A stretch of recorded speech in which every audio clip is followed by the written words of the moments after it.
लगलू?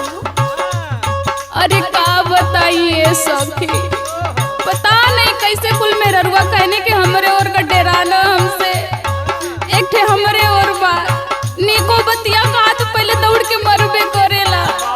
बड़ा दुख बा। अरे तो ऐसा का कह देलू हो? सुना, भैंस बेच के आइस कैला पी गईला सब ताड़ी।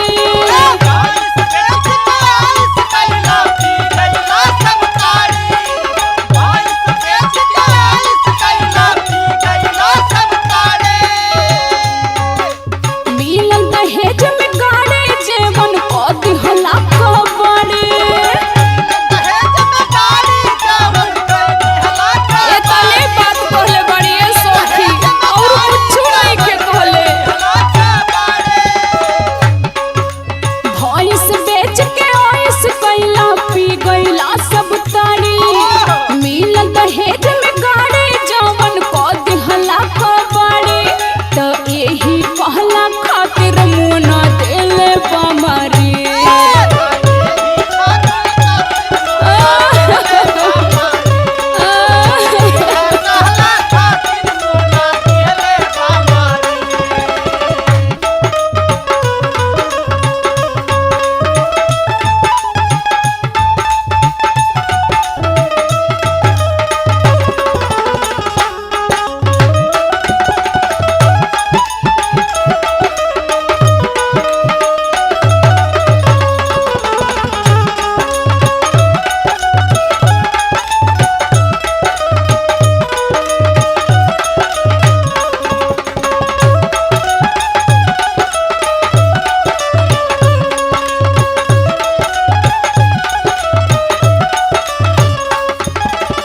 आइए सखी, जो हमारे से बियाह भइल तो हमके पता ना रहे कैसे दुखो सुख कईल पहाड़ हो जाए।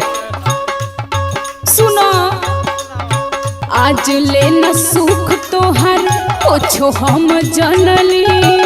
एगो साया साड़ी खातिर कबो ना तो रसली।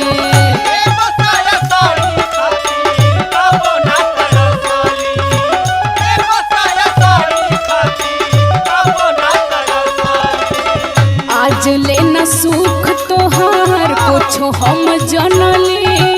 एगो साया साड़ी खातिर कबो न तरसली।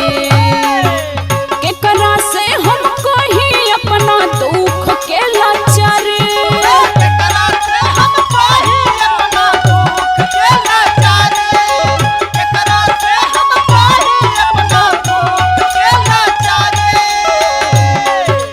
केकरा से हम कही अपना दुख के लाचारी।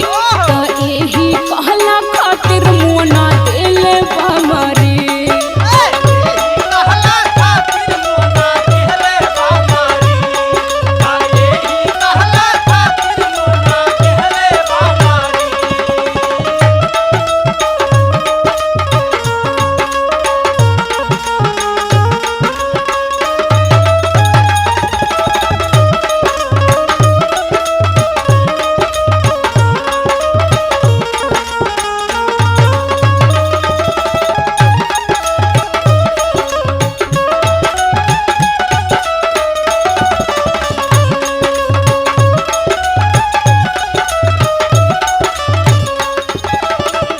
जाना तारू सखी, इनकर कुल दुख सुख हम बर्दाश्त कर लेत रहनी, लेकिन आज जवन दुख देले बाड़न इनके कबो माफ ना कर।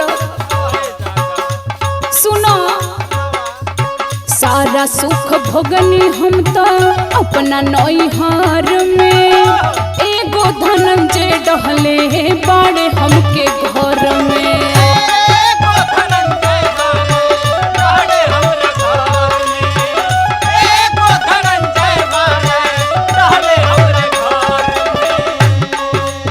सारा सुख भोगनी हम तो अपना नैहर में।